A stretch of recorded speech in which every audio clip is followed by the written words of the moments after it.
Good morning, students. Today I am going to continue my lecture for plus 2 Arts Political Science, and the name of the chapter is Challenges to and Restorations of Congress System. Now let us start with the topic Presidential Election 1969.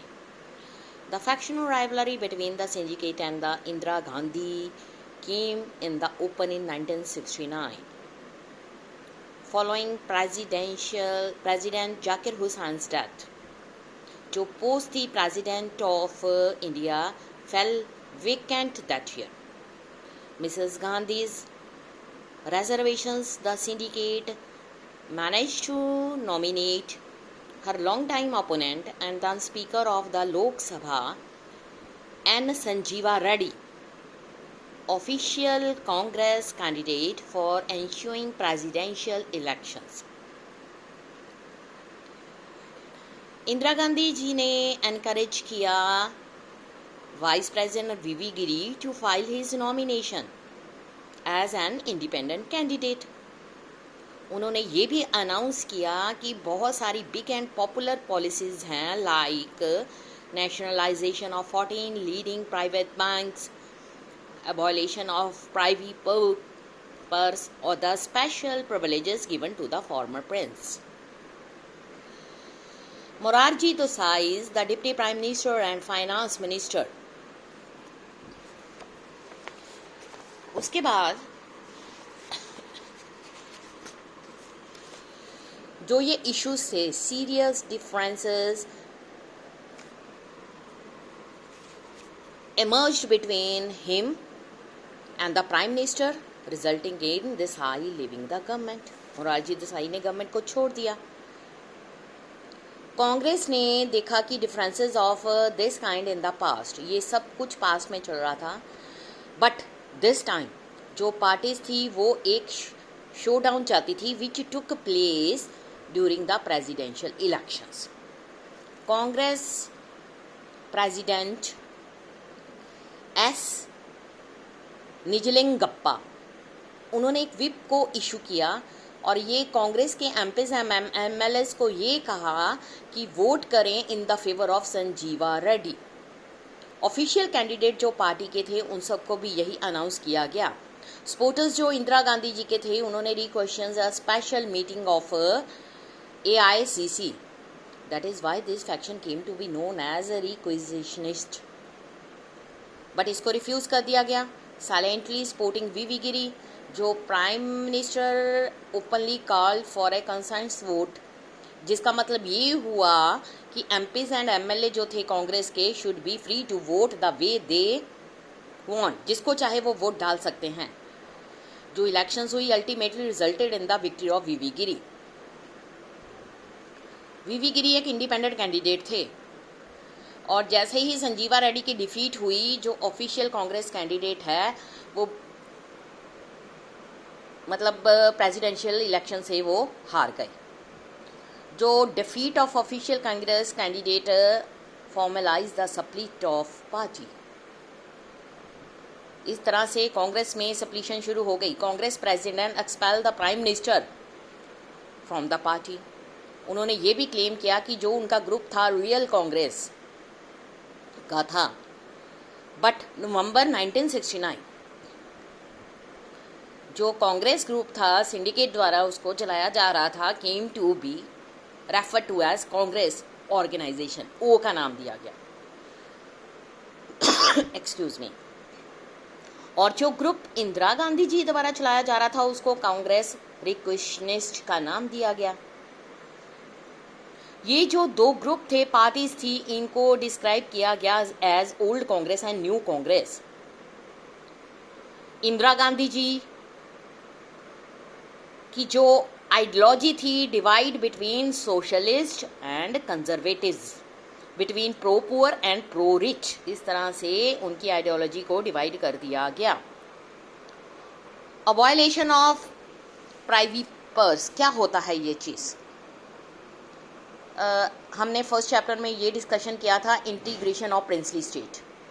जो integration of princely state थी proceeded by assurance that after the dissolution of princely rule, जो rural families थी उनको ये allow किया जाएगा कि certain जो प्राइवेट प्रॉपर्टी अपने पास रख सकते हैं, और उनको एक ग्रांट दी जाएगी हेरिडिटी और government allowance measured on the basis of extent revenue potential of the merging state. इसको नाम दिया गया privy purse. At the time of accession, there was little criticism of these privileges since integration and consolidation was the primary aim. Integration means जो boundaries थी उनको दोबारा से rejoin करना, स्टेट्स को बनाना, प्रिंसली स्टेट्स को कैसे मर्ज किया जाए, ये डिपेंड कर रहा था अब गवर्नमेंट के पास. येट जो हेरिडिटरी प्रिविलेजेस थे were not consonant with the principle of equality. Social and economic justice lay down in the constitution of India. Nehru ji ने एक्सप्रेस की his dissatisfaction over the matter time and again. Following 1967 elections, जो लोकसभा के लिए elections हुई थी, Indira Gandhi ji supported the demand that government should abolish private purses. Morarji Desai ji ने कहा call the move morally wrong and amounting to a breach of faith with the princes. क्या हुआ? इस तरह से खुद ही कांग्रेस के बीच में टसलबाजी शुरू हो गई. गवर्नमेंट ने ट्राई किया कि कॉन्स्टिट्यूशनल अमेंडमेंट करेंगे 1970 में, बट ये पास नहीं हुए इन राज्यसभा में. इसलिए उन्होंने इशू किया an ordinance which was struck down by the supreme court. अब क्या हुआ? इंदिरा गांधी ने इसको एक इशू, बहुत बड़ा इशू क्रिएट किया. मेजर इलेक्शंस जो 1971 में हुई थी, और उनको बहुत ज़्यादा पब्लिक सपोर्ट भी मिली. Following its massive victory in 1971 elections, जो Constitution was amended to remove legal obstacles for abolition of privy purse. 1971 elections and restoration of Congress. Congress की हार होती हुई देखकर 1971 में इलेक्शंस हुए. कांग्रेस ने अपने आप को दोबारा नए सिरे से ढाला. स्प्लिट इन द कांग्रेस ने इंदिरा गांधी जी की गवर्नमेंट को मिनॉरिटी में रिड्यूस कर दिया. उनकी जो गवर्नमेंट थी continued in office with the issue based support of few other parties, जिसमें आती थी communist party of India and DMK. इस पीरियड में जो गवर्नमेंट थी उसने कॉन्शियस अटेम्प्ट्स किए ताकि टू प्रोजेक्ट इस सोशलिस्ट क्रेडिडेंशियल्स. ये वो फेज था जब Indira Gandhi vigorously campaigned for implementing the existing land reform laws, undertook further land sealing legislation. अभी भी वो इस चीज़ के लिए थी, वो लैंड रिफॉर्म करना चाहती थी in order to end her dependence on other political parties. ठीक है, उन्होंने स्ट्रेंथन किया अपनी पार्टी की पोजीशन को पार्लियामेंट में, और एक पॉपुलर मैंडेट डिसोल्यूशंस ऑफ लोकसभा इन दिसंबर 1970 में गेन किया. This was another surprising and bold move. 5th general election जो लोकसभा के थे इन फरवरी 1971 में हेल्ड हुए, जिसमें इंदिरा गांधी जी को बहुत बड़ी विक्ट्री मिली. द कंटेक्स्ट, जो electoral contest appear to be loaded against Congress जो थी आर. आफ्टर ऑल जो न्यू कांग्रेस थी, one faction of already weak उसका हो चुका था पार्टी का, क्योंकि जो पार्टी थी वो स्प्लिट हो चुकी थी. हर कोई ये बिलीव करता था कि रियल ऑर्गेनाइजेशन जो स्ट्रेंथ है कांग्रेस पार्टी की was under the command of Congress organisation. इन सब मैटर्स जो थे वो इंदिरा गांधी के लिए वर्स हो गए. All the major non communist non Congress opposition party, उन्होंने इलेक्टोरल अलायंस बनाए जिनको नाम दिया गया ग्रैंड अलायंस. एसएसपी, पीएसपी, भारतीय जनसंघ, स्वतंत्र पार्टी, भारतीय क्रांति दल, वो इकट्ठे मिलकर एक अम्ब्रेला के नीचे आ गए और रूलिंग पार्टी का जो अलायंस था वो सीपीआई के साथ बना दिया गया. जो नई कांग्रेस थी उसमें बिग ओपोनेंट्स लैकिंग थी। ये एक सबसे बड़ा इशू था, एक agenda and a positive slogan.